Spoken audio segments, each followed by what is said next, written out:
শ্বশুর বাড়িতে যেহেতু চলে যাব, মানে শহর থেকে গ্রামে যেহেতু ঈদ করার জন্য যাব, তাই তাড়াহুড়া করে কি কি রান্না করে নিলাম সবকিছুই আজকে আপনাদের সাথে শেয়ার করব। বছরে দুইটা ঈদে ধুমধাম করে গ্রামের বাড়িতে গিয়ে সবার সাথে মিলেমিশে ঈদ করা হয়। আসলে এর চেয়ে বড় শান্তি আমার মনে হয় না যে আর কিছু আছে। আসসালামু আলাইকুম গাইস, কি অবস্থা সবার, কেমন আছে? আমি তো আপনাদের ভালোবাসি, আলহামদুলিল্লাহ অনেক অনেক ভালো আছি, যেটা বলে বোঝানোর মতো না। যেহেতু শ্বশুর বাড়িতে ঈদ করার জন্য যাব, তো ভাবলাম যে স্বামী সন্তানের পছন্দকে বাদ দিয়ে আজকে নিজের পছন্দে সবকিছু রান্না করে ফেলবো। আমি আসলে আপনাদের সাথে মজা করলাম আর কি। এটা যে এই খাবারগুলো যেগুলো আমি রান্না করছি আজকে, এগুলা যে শুধুমাত্র আমারই পছন্দ ব্যাপারটা কিন্তু এমন না। আপনাদের ভাইয়া প্লাস আমার ছেলে দুইজনের কিন্তু খুবই পছন্দের খাবার। ভর্তা বাড়তি এগুলাই করে নেব। প্রথমে আমি হচ্ছে যে চিংড়ি মাছগুলোকে ভেজে নিয়েছি। আর চিংড়ি মাছ হলে আমার ছেলে আর আপনাদের ভাইয়ার দুইজনের আর কিচ্ছু লাগে না। আর এখানে অল্প একটু মাসকালাই ডাল রান্না করবো। মাসকালাই ডাল তো আমার বেশ ভালো লাগে মাঝে মাঝে হঠাৎ করে রান্না করে খেতে। আমি ছোটবেলায় মাকে দেখতাম যে মা হচ্ছে যে আগে পানির মধ্যে সব ধরনের মশলাগুলোকে দিয়ে বসাই দিত, কিন্তু আমি এভাবে হচ্ছে যে মাসকালাই ডাল দিয়ে সব ধরনের মশলাগুলোকে দিয়ে পানি দিয়ে একেবারে বসিয়ে দিয়ে, এতে সময় কম লাগে। আর মাসকালাই ডাল রান্না এভাবে খেতেও কিন্তু তেমন একটা খারাপ লাগে না, আমার কাছে বেশ ভালো লাগে। আর মাসকালাই ডাল তো আমার এমনিতেই বেশ পছন্দ, কিন্তু মাঝে মাঝে অনেক বেশি ঠান্ডা লেগে গেলে আর কি খাওয়া যায় না, এটাই হচ্ছে সমস্যা। এদিকে আমি ভাতের চাল নিয়ে নিলাম, যেহেতু চলেই যাব তাই অল্প পরিমাণে চাল নিয়েছি, যাতে এখনই আমরা সবাই মিলে খেয়ে আর কি শেষ করে নিতে পারি।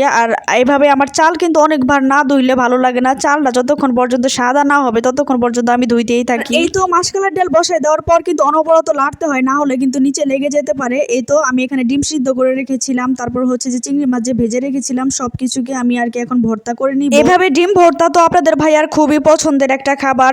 ডিম কিন্তু সবসময় দেখা যায় যে শুকনো মরিচ দিয়ে ভর্তা করতে হয়, কারণ এটা কাঁচা মরিচ দিয়ে ভর্তা করলে তেমন একটা ভালো লাগে না। আর সরিষার তেল দিয়ে করলে পরে তো কোনো কথাই নেই। ওইদিকে আমি মাসকালাই ডালটা বসিয়ে দিয়ে আমি একটু ডিপে দিয়ে আসছি, কারণ লাড়াচাড়া না দিলে পরে ওটা লেগে যেতে পারে। এই জন্য এদিকে একটু ডিপে দিয়ে আমি এখানে ডিমটাকে ভর্তা করে নিচ্ছি। আর ডিমটা ভর্তা করা হয়ে গেলে এখন আমি হচ্ছে যে চিংড়ি মাছটাকেও খুব সুন্দর করে ভর্তা করে নিব। এই তো চিংড়ি মাছগুলোকে ভর্তা করার জন্য প্রথমে আমি কাঁচামরিচগুলোকে আলাদা করে নিচ্ছি, এরপর কিছু পরিমাণ লবণ দিয়ে আমি হাতে আর কি মাখিয়ে খুব সুন্দর করে চিংড়ি মাছটাকে ভর্তা করে নিচ্ছি। আমার মনে হয় যে চিংড়ি মাছের সমস্ত রেসিপির মধ্যে এই ভর্তাটা আমার সবচেয়ে বেশি পছন্দ। যেহেতু চিংড়ি মাছগুলো একটু সাইজে আর কি বড় ছিল, তাই আমি কিছু কিছু আর কি একটু একটু করে ভাগ করে নিলাম, আর কি হচ্ছে যে গলিয়ে নিলাম অল্প অল্প করে। এই তো খুব সুন্দর করে আমি একদম মাখিয়ে নিচ্ছি। ভর্তাকে আপনি যত মাখবেন ততই হচ্ছে যে ভর্তাটা আর কি টেস্ট হয়ে যাবে। এদিকে আপনাদের সাথে গল্প করতে করতে আমার কিন্তু চিংড়ি মাছ ভর্তাটাও হয়ে গিয়েছে। ওইদিকে আমার হচ্ছে যে মাসকালাই ডালটাও রান্না হয়ে গিয়েছে। এখন আমি লাস্টবারের মতো আর কি বাগার দিব মাসকালাই ডালটাকে। মাসকালাই ডালটাকে বাগার দেওয়ার জন্য আমি